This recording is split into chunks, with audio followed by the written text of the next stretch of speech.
Halo, gua Holik, mahasiswa semester 3 UIN Banten yang lagi bingung. Nah, jadi gini, gua bentar lagi libur semester nih. Gua bingung, gak tahu mau ngapain. Nah, karena gua bingung, gua mulai nyari-nyari ide, nyari di mimpi,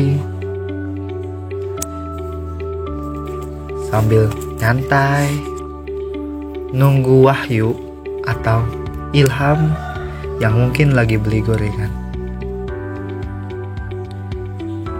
Setelah gua mikir dan putus asa, gua bingung nih, masih bingung. Gua memutuskan untuk keliling dunia. Sampai gak tahu kemana, akhirnya gua keluar angkasa. Setelah perjalanan panjang gua di luar angkasa, gua balik. Gua nemuin satu ide. Idenya, gua ngejelasin tentang sejarah. Buat lu yang gak tahu sejarah itu apa, jadi sejarah itu peristiwa atau kejadian pada masa lalu yang dipelajari dan diselidiki untuk menjadi acuan serta pedoman kehidupan masa mendatang. Singkatnya, lu yang biasa ngupil waktu kecil, terus main, nangkep kupu-kupu, dan jatuh. Jatuhnya gak gua liatin. Jatuh, nangis. Itu bisa disebut sejarah. Sejarah kehidupan lu namanya. Nih, lu yang udah gede, udah tahu gimana caranya supaya gak jatuh. Oke, next. Selama beberapa menit ke depan, gua bakal ngajakin lu buat belajar sejarah. Sejarah yang akan gua bahas meliputi 3 ya. Sejarah sebagai peristiwa, sejarah sebagai kisah, dan sejarah sebagai ilmu. Sejarah sebagai peristiwa. Sejarah sebagai peristiwa adalah yaitu peristiwa yang sebenarnya telah terjadi atau berlangsung pada waktu lampau dan memiliki ciri-ciri yakni abadi, unik, dan penting. Ciri yang pertama abadi. Jadi, peristiwa tersebut haruslah abadi atau tidak berubah-ubah dan dikenang sepanjang masa. Yang kedua, unik. Karena peristiwa itu hanya satu kali. Jika diulangi, kejadiannya tidak akan sama persis. Yang ketiga haruslah penting. Karena peristiwa yang terjadi tersebut mempunyai arti bagi seseorang, bahkan dapat pula menentukan kehidupan orang banyak. Seperti itu.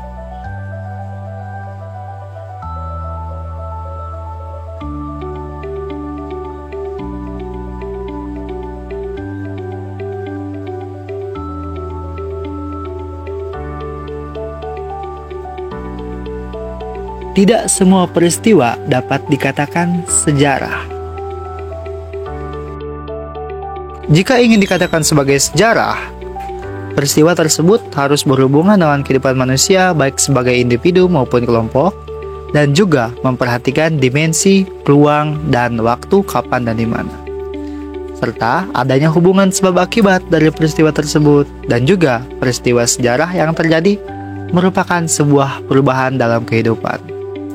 Seperti peristiwa proklamasi kemerdekaan Republik Indonesia dan pertempuran 10 November di Surabaya yang dikatakan sebagai Hari Pahlawan. Oke. Jadi, intinya sejarah sebagai peristiwa merupakan suatu kenyataan yang objektif, artinya kenyataan yang benar-benar ada dan terjadi dalam kehidupan masyarakat manusia dan dapat dibuktikan.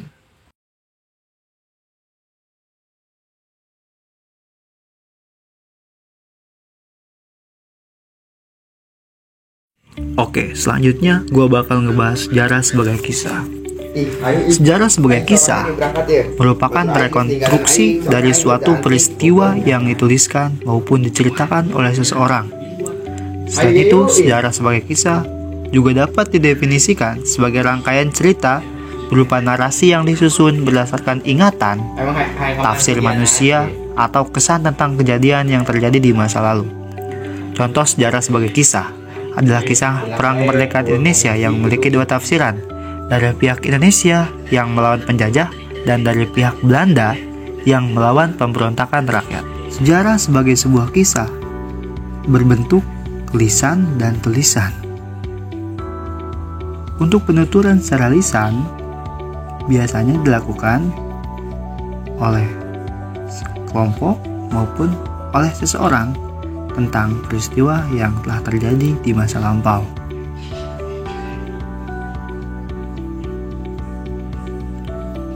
Seperti halnya jika kalian mungkin memiliki nenek moyang seorang veteran perang ataupun pelaku sejarah, orang tua kalian biasanya menceritakan kisah-kisah tentang orang tuanya, kisah-kisah tentang nenek moyang kalian. Yang selanjutnya, sejarah dapat berbentuk sebuah tulisan seperti buku-buku sejarah yang kalian pelajari dari sejak kelas 1 SD sampai kuliah sekarang ini.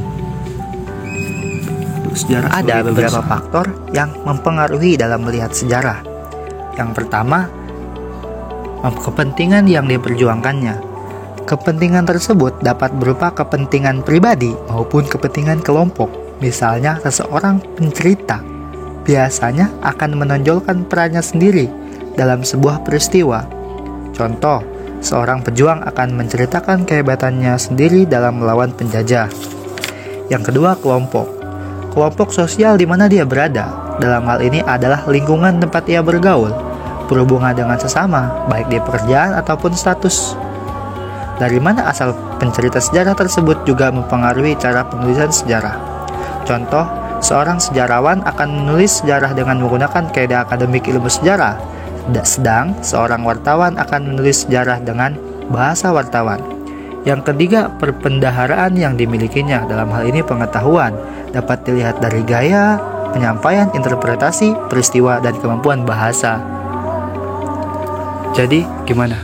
Udah paham belum tentang sejarah sebagai peristiwa dan sejarah sebagai kisah? Jujur, gue juga masih pusing. Tapi ya gimana? Simak sampai selesai ya. Ntar juga tahu kok. Oke.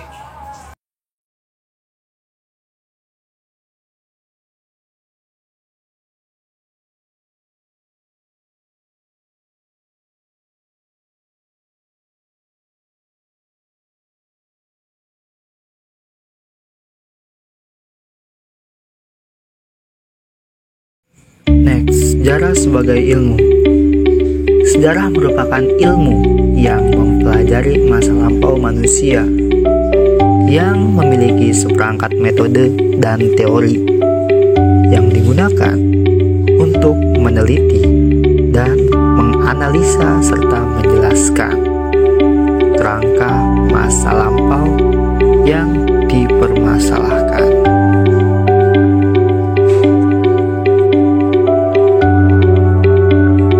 Menurut Kartowijoyo, ciri-ciri sejarah sebagai ilmu haruslah bersifat empiris, memiliki objek, dan memiliki teori. Bersifat empiris, sebab sejarah melakukan kajian pada peristiwa yang sungguh terjadi di masa lampau.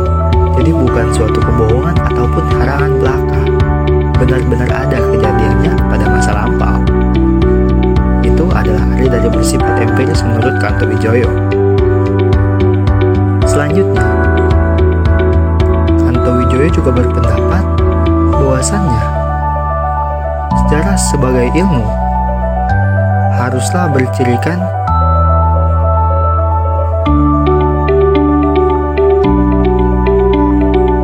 memiliki objek. Memiliki objek sejarah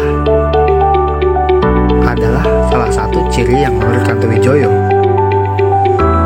Objek sejarah yaitu perubahan atau perkembangan aktivitas manusia dalam dimensi waktu. Dalam hal ini, waktu lampau, sehingga asal mula maupun latar belakang menjadi pembahasan utama dalam sejarah. Jadi, sejarah menurut Kartowijoyo haruslah memiliki objek, dan yang terakhir memiliki teori. Teori merupakan pendapat yang dikemukakan sebagai keterangan mengenai suatu peristiwa. Teori dalam sejarah berisi kumpulan tentang kaidah-kaidah pokok suatu ilmu dan dijabarkan berdasarkan keperluan peradaban. Jadi dijabarinnya pas ntar kalau udah perlu. Peradaban udah perlu kali.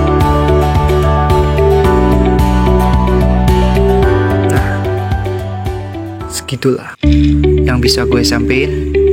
Gitu doang kayaknya. Gue udah mulai capek. Waktu gue juga kayaknya bentar lagi habis nih. Istirahat maksudnya. Kata-kata juga habis.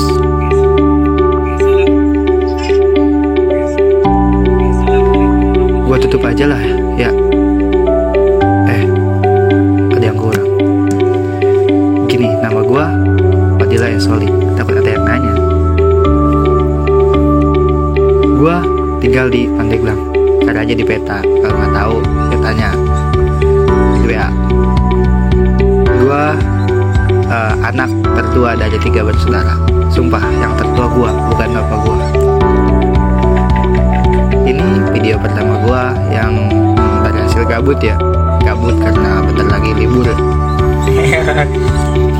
Semoga dengan video ini gue bisa dapat duit dari YouTube. Makanya subscribe. Balik lagi ke habitat gue di kasur istirahat. Sofa di kursi di mana aja. Udah. Sampai ketemu di video gue selanjutnya. Semoga aja video gue kali ini gak harus gue harus keliling dunia. Apalagi sampai keluar angkasa. Kayak gitu, keluar angkasa tuh habis ongkos gue. Balik cuma dapat itu dari sejarah, tapi gak apa-apa, bagus juga. Buat dapat inspirasi sampai harus keluar angkasa kan. Aduh, pusing. Udah, gue tutup ya. See you, goodbye. Yes.